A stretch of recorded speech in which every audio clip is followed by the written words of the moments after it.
Hi everyone, I'm Liliana, and for my issues in sexual health presentation, I decided to focus on sexual consent. So I'd like to start off by explaining what sexual consent is. So according to Humphrey's 2007 article, he stated that sexual consent is a complex form of sexual communication. This communication allows both parties in a sexual relationship to specify whether or not they want to engage in sexual activity or not. Often when consent is given, it is nonverbal, which creates autonomous communication within a relationship. So stereotypes are all around us. We see them every day long. So this also goes hand in hand with the topic of sexual consent because oftentimes it's an exchange between men and women.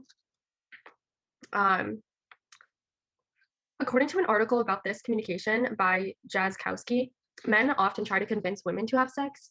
So they're often the initiators. For men, clear consent is the woman's responsibility. So therefore, usually they'll use nonverbal cues and assume that that means that the woman gave consent, which isn't true. And women tend to be more direct in their sexual communication than men. So education about sexual consent is crucial and is really lacking in today's society.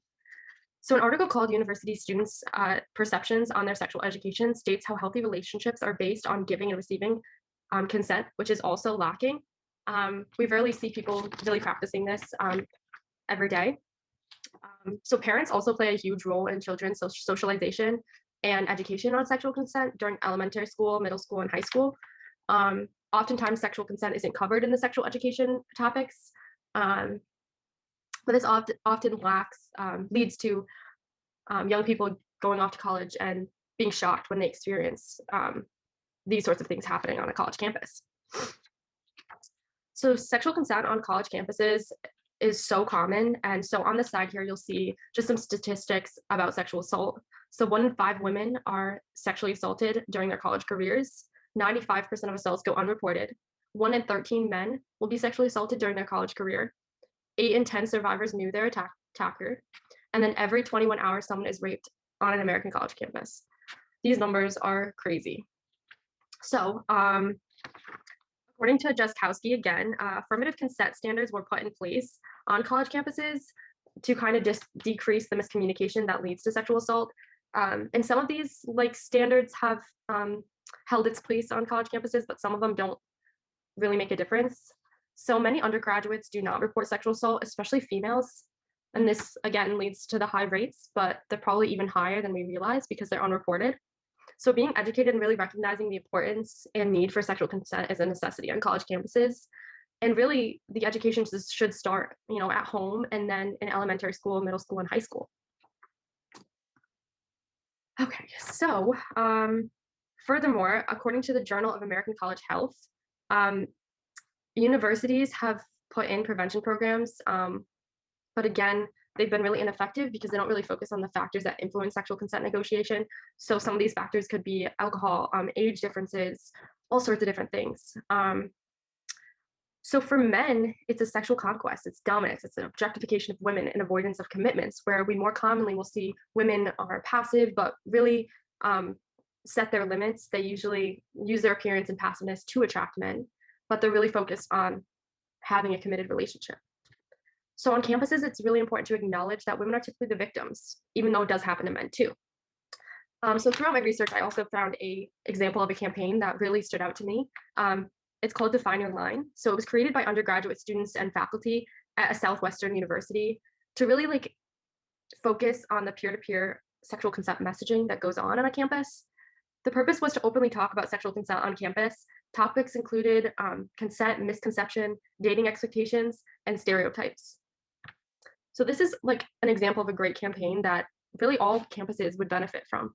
The more we talk about sexual consent, the more we're educating people on sexual consent, maybe the lower the cases would be. So for my poster, I decided to create one more focused on women because women are commonly the victims of sexual assault. So I started at the top with if she pauses, then you pause. A delayed response means no. And I kind of wanted to focus on this because, you see a lot of women, hemming and hawing or coming up with an excuse because they really don't want to, but they don't know how to say no. So I think this really, hits at home that if a woman, says no or doesn't say no and has an excuse, then give up, you know? So 1 in 5 women are sexually assaulted in college. Nationwide, 81% of women experienced some form of sexual harassment and or assault in their lifetime.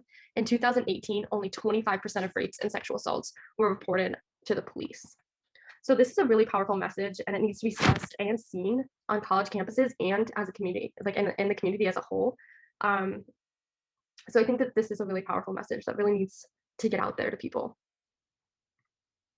So this is a quick video about sexual consent. It's a really good video that really explains what no could mean.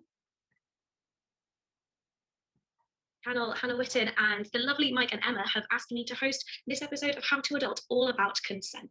This is going to be like a consent 101 class, and I know that it's a very sensitive subject, so if you feel like I missed anything out or could have phrased something better, that's what the comment section is for. In school, the most I ever got taught about consent was no means no and don't do it until you're ready. But that's not enough when it comes to understanding consent. First of all, here are some other things that you might hear that also mean no. I don't really feel like it. Not tonight. I have a headache. I'm not sure. Instead of watching out for a no, instead seek out a yes. So what is consent? Consent is a voluntary, enthusiastic yes. Unassumed, mandatory. Consent can be verbal or non-verbal, taken away at any point. For some stuff and not other stuff. If you are unsure your partner has given consent, ask. You cannot get consent if they are under the age of consent and you are above it, they are blackout drunk or high, there is a power imbalance. This one's a bit more of a grey area, but some examples are if there is a massive age difference, someone's in a position of responsibility, such as a teacher, student, or a celebrity fan relationship. And for the people who still think it ruins the moment or is unsexy to ask for consent, you can't argue with the amazingness and the sexiness